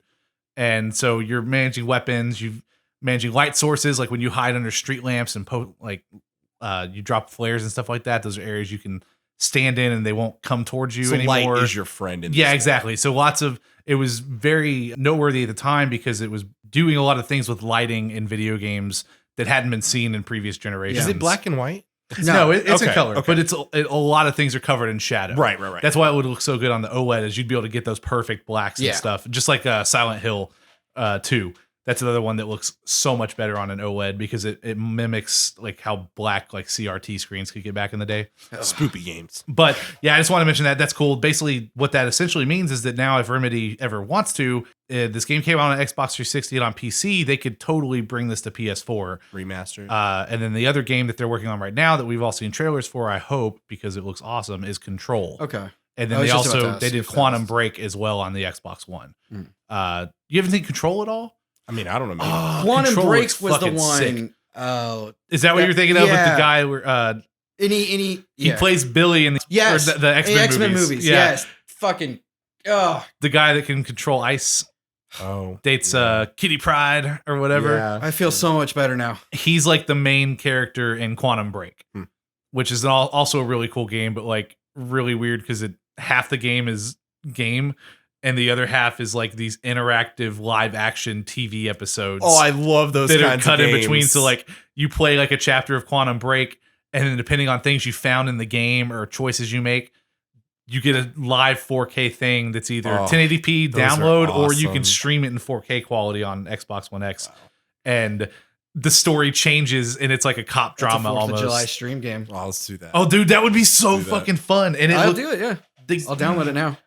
That's it. Well, yeah, you should, because even for you, if you download the 4K videos, it's something. It's like almost 180 gigs. Holy for the whole shit. game. The game by itself is like 100 gigs. And it's like 80 gigabytes of cutscenes. Would never put that on my PS4. It's like everyone making a big hubbub over like Cyberpunk 2077 being like 80 gigs, and like everyone's just like, Red Dead's like 99. Yeah, I was about to say Red Dead is 80, a and I'm lot. like, sounds about right these days. I was Yeah. about to say 80. That Gears, sounds reasonable. Gears of War 4, I'd be I think, was worried like if 100. it was too much less. Oh yeah, Gears of War 4. That's another. Same with like Master Chief Collection. That's another game that's like near 90 to 100 gigabytes. Yeah. Games are big. And they want to move to small ass solid state drives next gen. I can't wait to see how all that works. Solid states are smaller? Well, they're expensive, which means They're not going to have as much space on Oh, them. I get what you're saying. like a hard drive, like a I thought you could hold more. That was the point. would you can feasibly technically hold more, yeah, but a hard disk, say a terabyte that's like $80, it's still going to be like 180 for a terabyte solid state today. For the same amount of storage space. Got it. Yeah. So you like them because they're fast, But they're but expensive. it's then how you gonna fit Got that it. into a console that has to hopefully You're trading be under one thing for $500? another Yeah, so thing. Yeah. and then this whole generation was about us being able to plug in our hard drives. Well, if I plug in my slow ass 4 terabyte hard drive for more space, all those super cool loading videos they keep talking about, where it's like, oh, look how fast this game loads. Unless you put it on an external hard drive, and it's gonna roll like shit, and it's gonna look terrible. We'll see how all that goes. Anyway, that's all of our tangents, and that's finally the end of the news. Drew. And that's the news. So let's get into the main bread and butter of today's episode. Let's talk about some video game music. And I'll start it off with, I swear to God, I feel like I bring this game up every fucking episode. But Final Fantasy VII. That can just be your thing. Yeah. Just bring it up every I got time. PS3s. Ethan's got Dark Bloodborne and Dark Souls. We can have a tally board. You got Final Fantasy VII. Do you have the platinum yet? No, I haven't. You can't bring up Final Fantasy VII. Get the You're fuck not- outta here. no. I don't have it on PlayStation anymore. I have it on my Switch. Oh, all this like weird intermingling. Not we've got Travis going on. things that you guys do. Final Fantasy on a Switch. I have it on my PS4. I like having those. Just waiting to play it. I like having my big RPGs on the Switch. When I can pay the Oh, least fuck you and your attention because judgments. of the world around me. I am Travis's absolute disgust. Anyway, Final All Fantasy VII soundtrack. It's pretty good. It's really good. It's long, but they're all long. They're all fucking so They're long. all I was long. at so basically We were in the car and I was like, and he was like, they're so long. And I was like, yeah, it's 4 CDs a game. It's also going to be 4 CDs of music, like actual CDs. Like, yeah, these soundtracks are huge. You got to fill out a $100 RPG. You don't want to listen to the same shitty track the whole time. You need like 50 awesome tracks. music in Final Fantasy VII still to this day just like blows my mind. And like yesterday, I went to go to the gym and I just thought I'd throw it on while I was on the bike.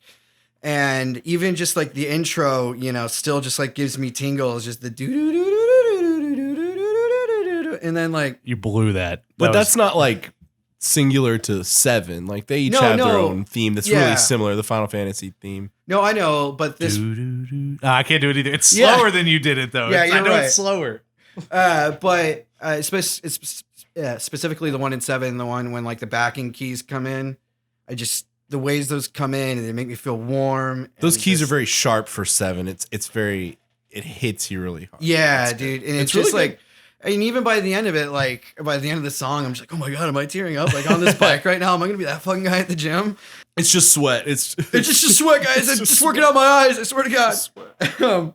And like with the remake coming out, I'm wondering like how they're going to like replicate certain sounds that they have in like the original that were so like, I guess, iconic. yeah, like the two that I have written down, like in the Mako reactor, it's just like and it's like, Oh yeah. mhm, I love that sound in the background, and I'm just wondering how Nobu's gonna handle it whenever redoing that song. You can find out because this is something we were actually talking about in the car, where the reason it sounds like that is the soundtrack was made to use the PlayStation 1's MIDI processor. Yeah, I was gonna say MIDI, but I didn't want to sound like an idiot. I have like See? roast Yeah. me. Yeah. Trust your heart. Okay, the- that's what we learned that's from the Kingdom fear Hearts. of Okay, Travis right no, there. I want you. Let's just all be aware of that. You can't be fearful. I just want you to let your heart be your guiding key. Okay, He and says that now, but I always mean it. I try never to let the darkness overtake the Travis light, hates when I okay? tell him he's mean. Just I don't like to be told I'm mean. I try not to be mean. And now that I know that, oh god, it's gonna be so good. See, that's mean. Wanting to take advantage of somebody's weaknesses. That's Yeah, the that's mean fine. thing. That's okay. That's what I am the Dark Souls guy. That's okay.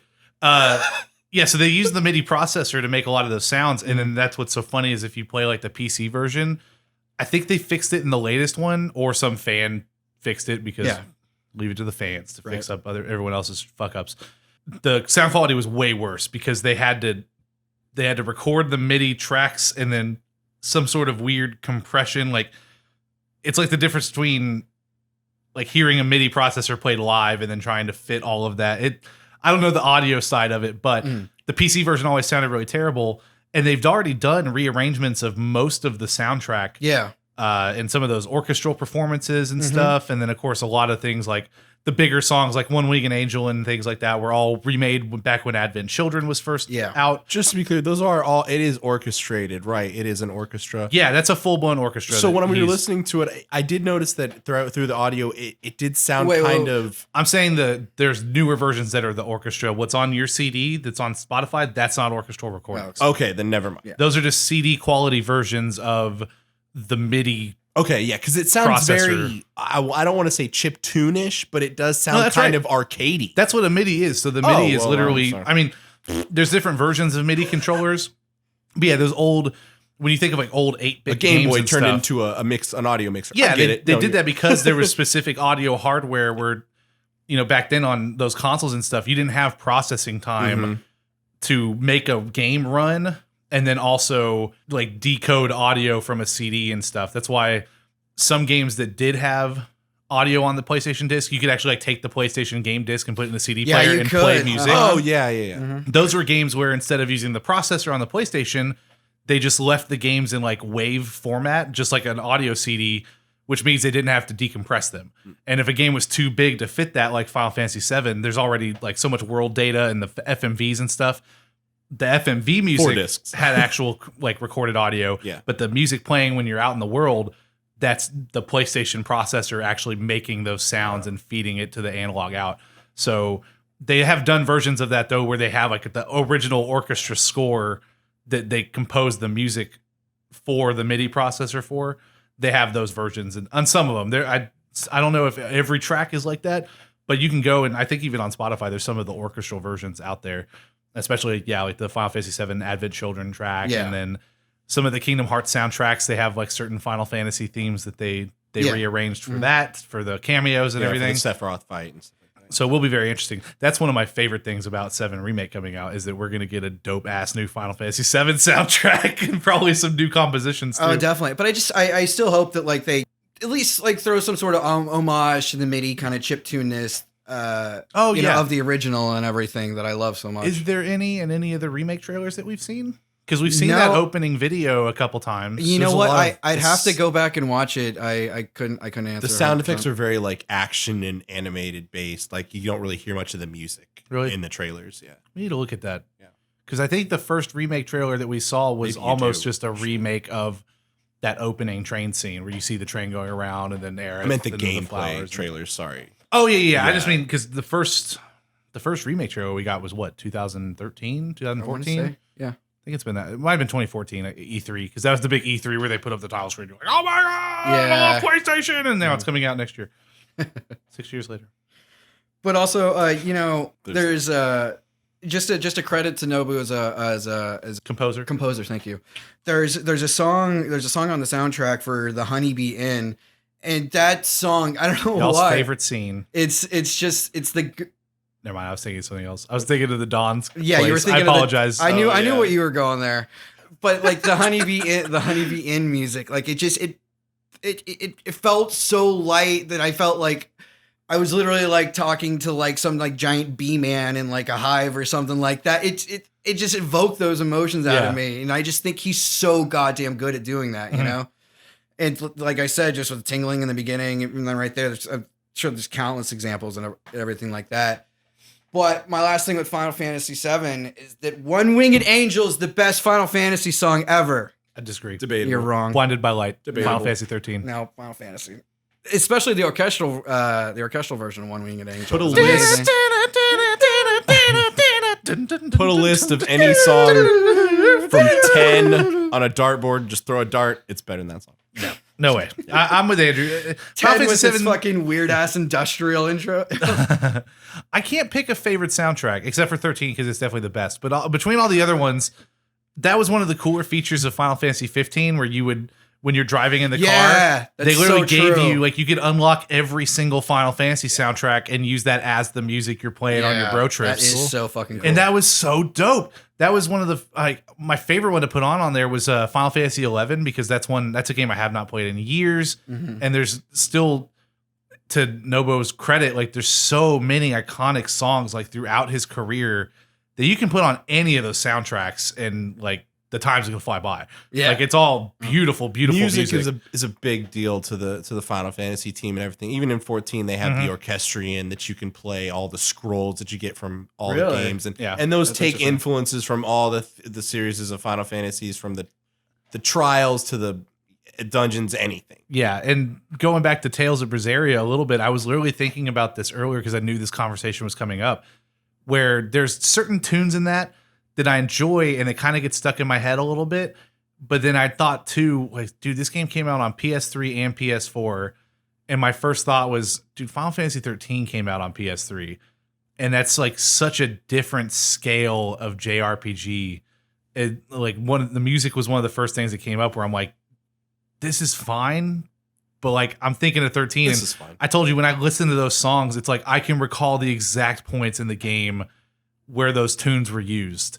And I can remember the scenes and what I was doing at the time. Like I could tell, like I could listen to the Final Fantasy 13 soundtrack and tell you beat by beat where we are, what chapter we're in, what the story is going, what it's doing right now. I got that whenever I was listening through 7, like, yeah, because Ethan dropped the bomb on me that for some reason he's never finished Final Fantasy 7. No, he told me that too. I barely started. Because he was like, I've gotten past the Mako reactor in the beginning. Like, Yeah. I'm pretty sure the explosion and that's the, all that stuff. but we got to like track like what 6 or 7 on the soundtrack in the car. He's like, yeah, I've never heard this one before. I was like, dude, I'm immediately thinking, wait, I think this is the second reactor you go into. Yeah. And there's this, you run across the pipes. And then there's it's the one of the weird first boss times you talk with fight. Jesse. Yeah. And then, and I was like, we started talking. Oh, he had met Aerith. Yeah, does Tifa in this? Oh, yeah, Tifa's in this one because the tank fight. Yeah, we were trying to and that's when the place bridge it. collapsed. And I was like, and then dude, that's after so the bridge crazy. collapses when he falls to the church of the roof. And crashes Those through tracks and are meets Aerith. great at like actual, like his songs tell story. And Exactly. like they're great at storytelling because you can, the sounds, the instruments they use or whatever they're doing, it makes you feel certain ways and emotions that your mind is like, okay, there's probably a bad guy in that room. He's probably saying something menacing, or like the hero and the heroine are probably talking, and there's something romantic going on. Like, you know what's going on pre-voice acting age. Yeah, you know what's going on without having to have that dialogue, kind just from the tone and setting. Well, Yeah. he's also, I feel like he's so good at matching the music with the character's personality. Like earlier when you were talking and you were just like, you listen to Tifa's, you listen to Tifa things. Oh, this doesn't sound like some big titty girl that fights. She's like, no, but that's not her personality. She's sweet, she's soft, she's caring, she's compassionate. That's why your theme's like that. And I don't know that about her because I haven't played the game. I'm struggling with whether or not I'm going to have to edit that part out because I don't want to be known as the Big Titty Podcast. Oh, yeah, good try. Yeah, that was kind of vulgar the way you said it. I don't It's think the way you wrote it, you son of a bitch.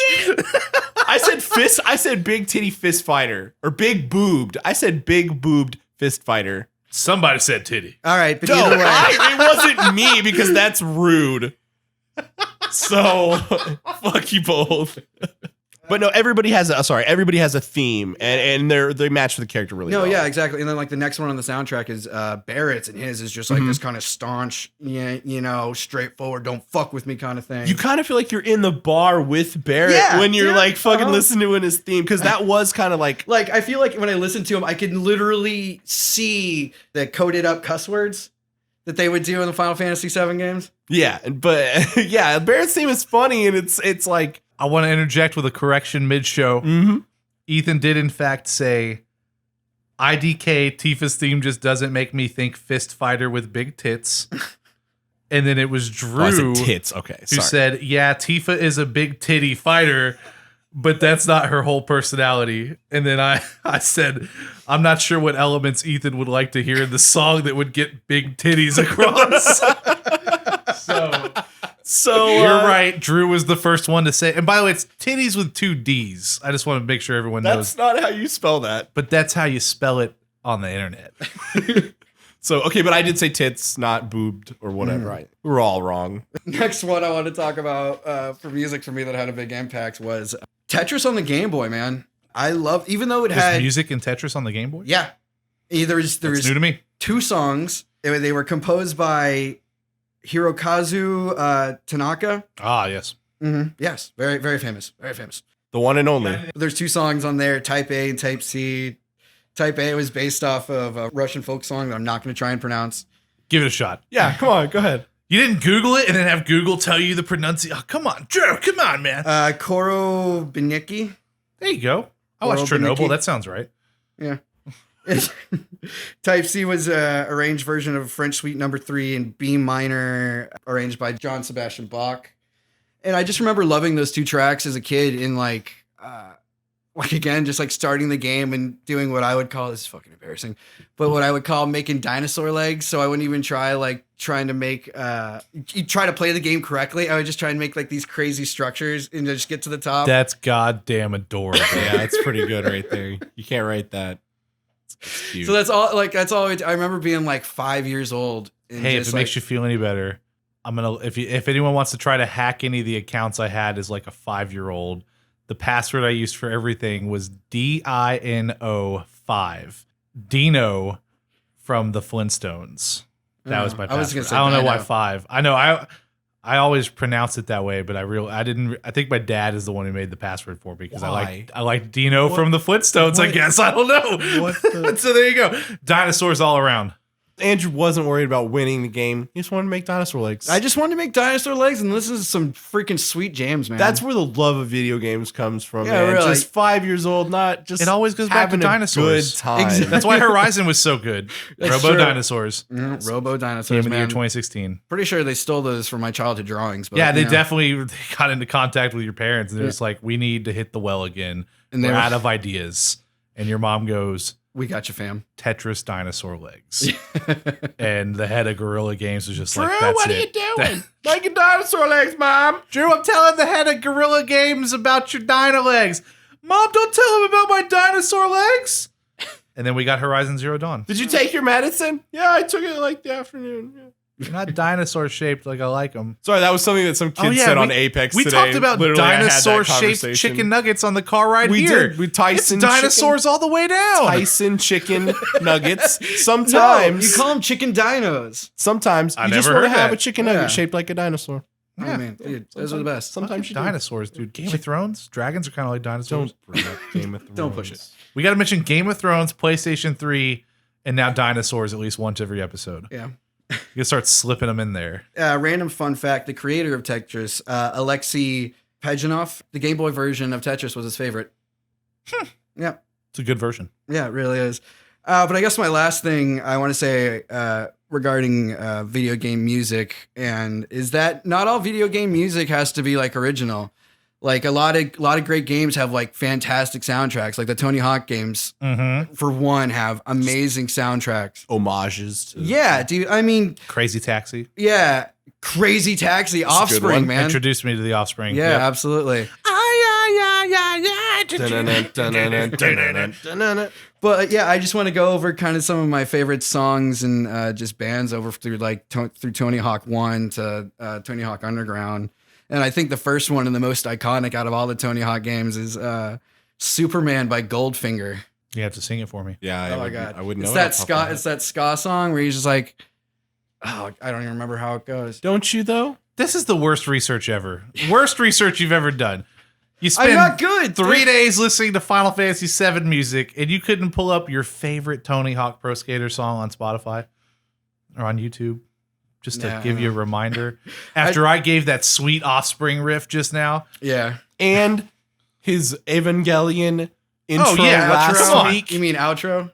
No, that was the intro. That was the outro. It was really the last thing I sang before we hit the mics. Oh, I thought you sang the intro for the outro. It's okay. We have documentation of you getting times and space. No, I thought mixed up. No, sorry. I thought you sang the outro or the intro as the outro. Okay, now you got me. Yeah, you're Yeah, right. Yeah, yeah. we did. Thank you. Uh-huh.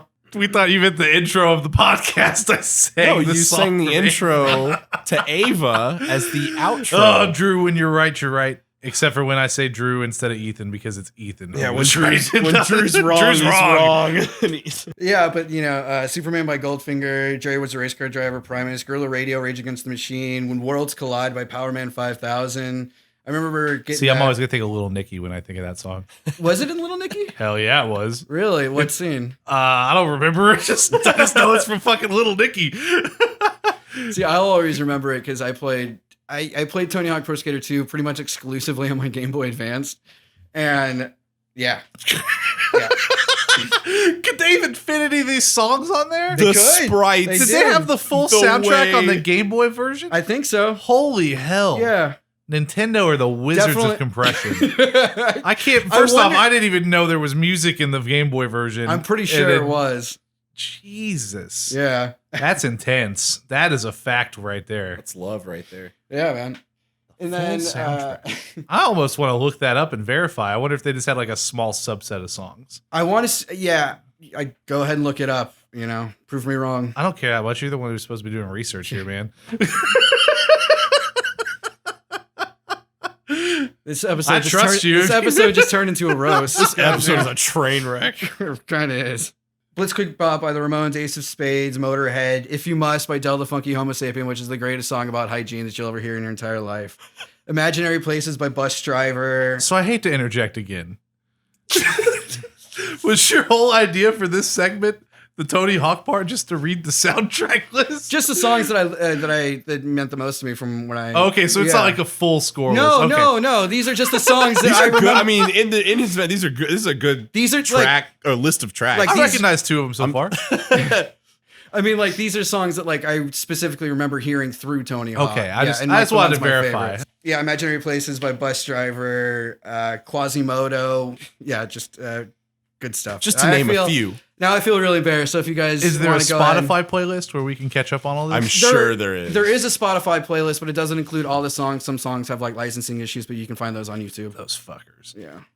That's something we're talking about. Music that we love from video games that you can't listen to. that you can't listen to anymore. Mm-hmm. Like the Grand Theft Auto games that seem to continuously get patched after every few years where they switch out the songs. On the radio stations. Yeah, like Didn't on know that was a thing. dude, like Yeah. most recently was Grand Theft Auto 4. Most of the songs that were Really? from the Russian artists, because there was a specific like publisher that they worked through that handled all of the Russian music and like the Ukrainian music from the game. All of those were patched out of the Steam version sometime last year. And so that like just new, and some of these are songs that like play in story cutscenes.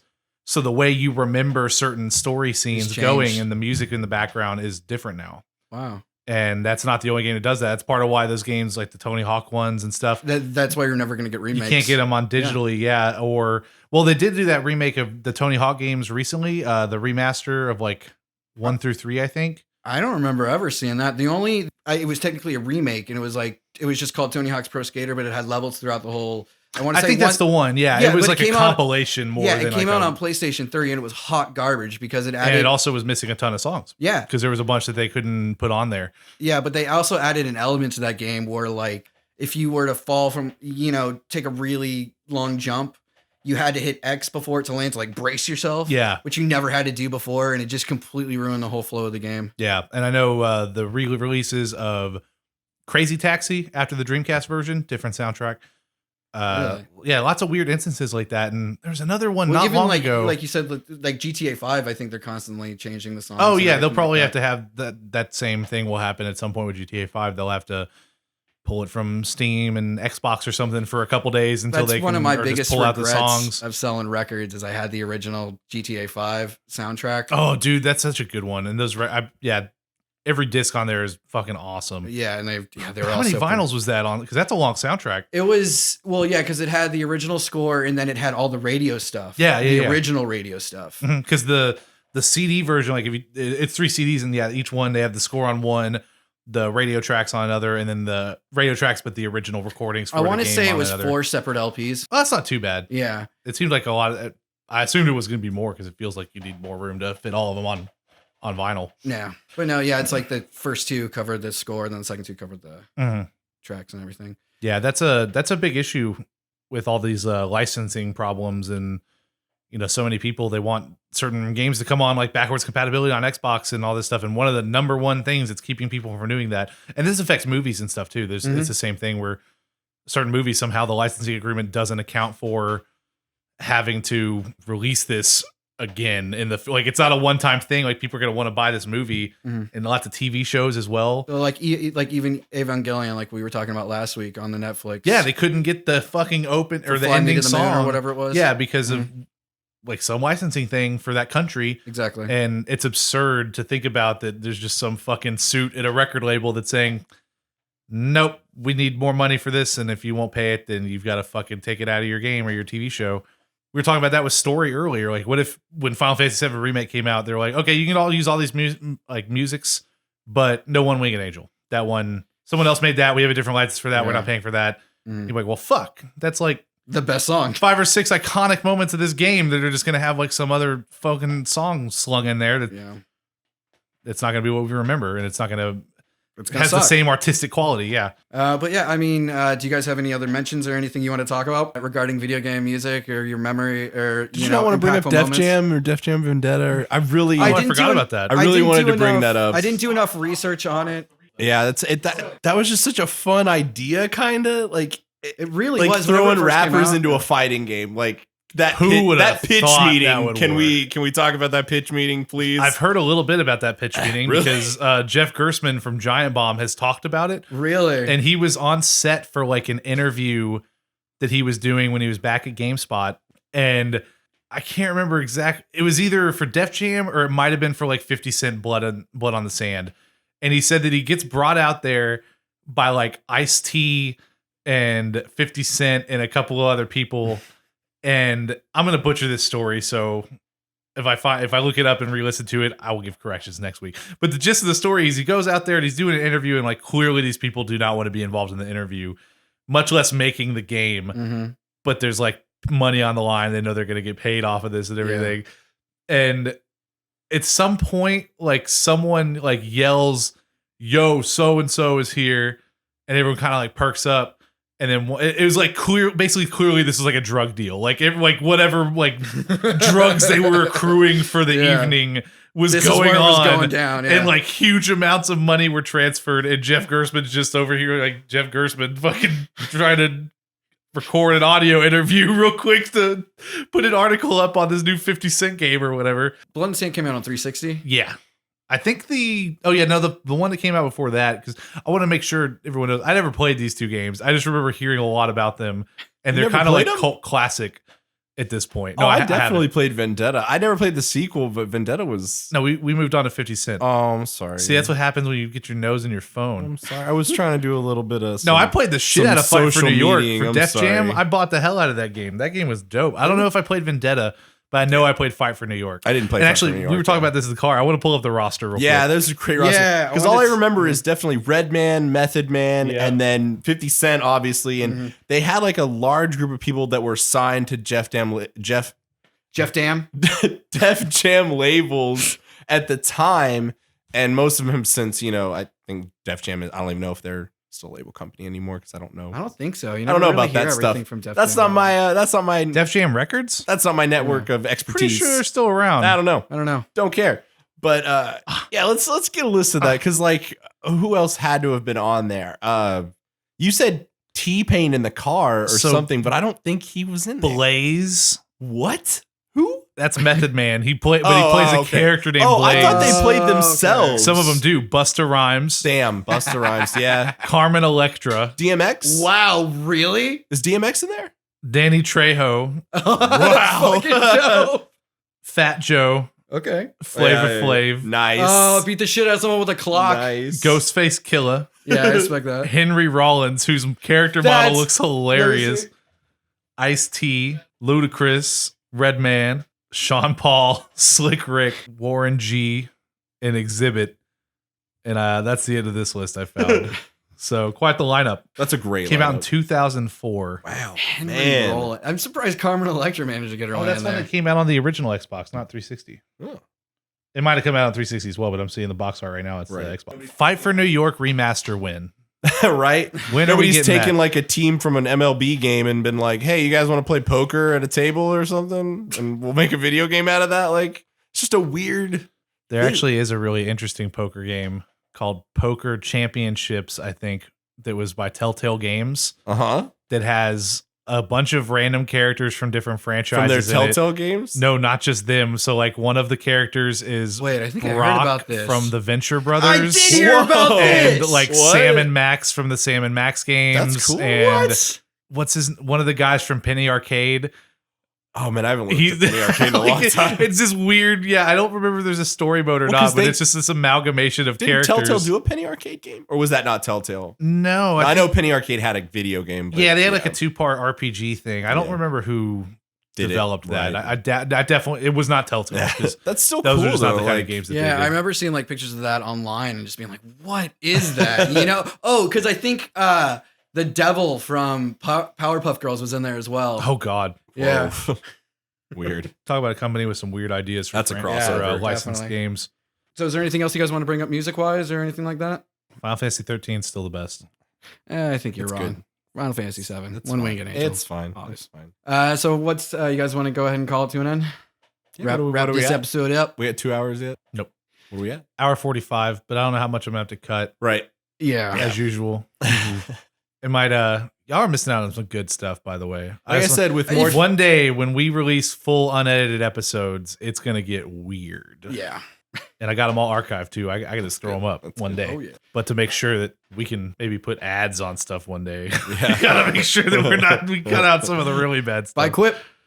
Buy Equip. Don't buy Equip. Whoa. They don't pay us. We'll just throw out some plugs. Ethan, you want to plug anything? Hopefully, I'm going to start doing some more Twitch streaming on my PlayStation 4, some Soulsbjorn streams. And So is that episode week 3 now that you've promised that? You said probably gonna do some more streaming soon. Yeah, I'm working on it. Yeah. So, What's the holdup? Just time. Just time. You know, Just time. Gotta Played gotta- video games yesterday. 30, 40 hour week jobs. All you gotta do is hit that share button. That's true. I guess Share it with the I people. guess that's true. I guess I don't need commentary. Let the gameplay. I mean, for as speak much for as you itself. played that, yeah, exactly. That's true. But also my Twitter and my Instagram are same all Soulsbjorn. I hope I got that tag for most of the good stuff. So, what about you guys? Travis, you got anything? Man, I've been thinking about fried chicken sandwiches a lot lately. And so just do yourself a favor. Let me live vicariously through you. Go to your favorite fried chicken place and get a fried chicken sandwich. Go to KFC. Get that Some Cheetos pickles and some hot sauce on it. No, don't get go that to Cheetos KFC. chicken sandwich. No, I said good fried chicken. Okay? Don't fuck you. That's not even funny. Cheeto dust. Get out of here. it's not Cheeto dust. They put like actual Cheetos on this Oh my fucking god, sandwich. that sounds terrible. Give it to the creators of the Double Down. Oh god. God, yeah. There was a time when I think Ethan felt like he had something to prove. Because I remember when the Double Downs came out. I've never had a Double Down. Bullshit. Have I had a Double Down? Bullshit. Have I had a Yes. Double Down? I'll Absolutely. have to take your word for that one because if I did, I don't remember. Yeah, it. he's calling you out pretty confidently. Must have not been pretty good. You could have maybe you just like passed out or something afterwards, Maybe. or had to You block went into out just the, a food the coma, aftermath. yeah. Because I remember when Double Downs came out, the I whole remember I was world excited. collectively sighed and just was like, "That sounds disgusting." And Ethan was like, on board day Oh yeah, no, one. I was excited, but I never actually had one. Unless you saw me eat one. I'm pretty sure you did because we talked about it at least one. Yeah, This I know. was years ago, though. of I was course. really excited about it because the idea was just like one of those indulgent, crazy things. Epic Mealtime was a big deal at that time, but I don't actually think I ever ate one The because way I don't you think consume you could. fast food, I feel like you definitely picked one up. I at don't think I least could once.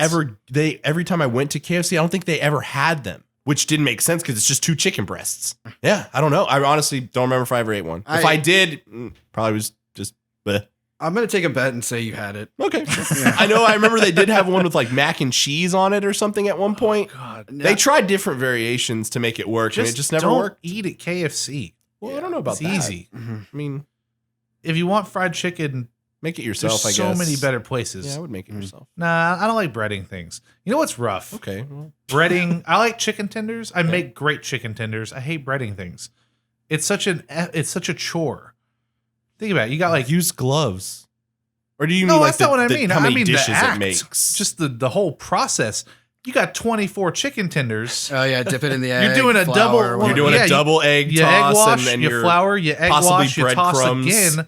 Yeah, of course. Yeah, the second toss is always a breadcrumb mixture with some seasonings and stuff. You want to season the flour, of course, as Italian well. bread. But that's a lot to do.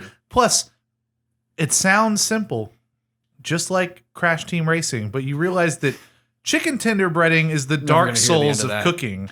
And I wouldn't say that. you got a wet hand and you got a dry hand. You go in knowing that's what they are. Well, that's what I say. Use gloves for that. part. Inevitably. All right, guys, you can follow me at Andrew Hold Loves on. Video Games. What do you I'm gonna want get me my to Twitch do, stream up. sir? What the hell?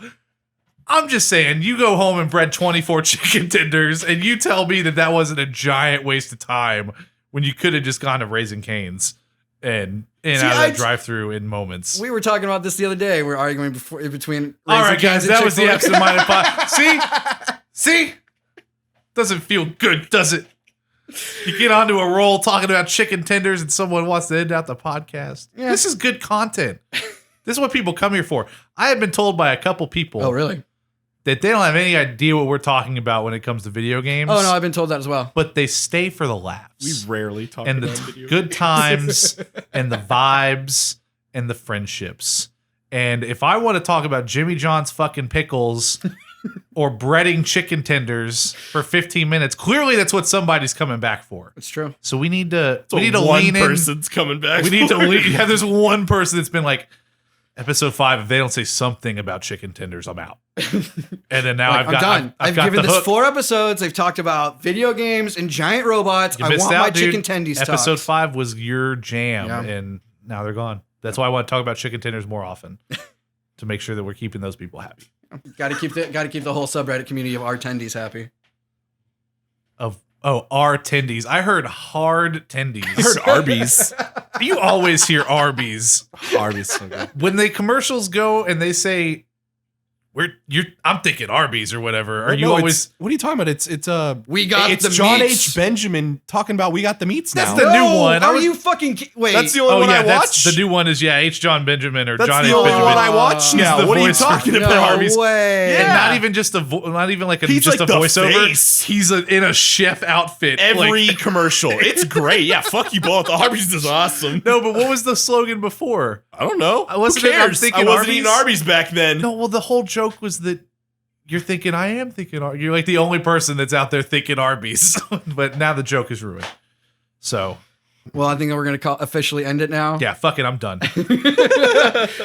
You can follow me at Andrew Loves Video Games on Instagram. I'm working on getting a Twitch stream set up. So once I get some audio issues figured out, I'm probably going to try and stream at least probably once a night for an hour or two. But twitch.tv/Andrew Loves Video Games if you feel like checking that out once I get it up and running. I do feel like checking that out. Well, awesome, guys. It was fun time and we love you. Bye, everyone. Have a good night.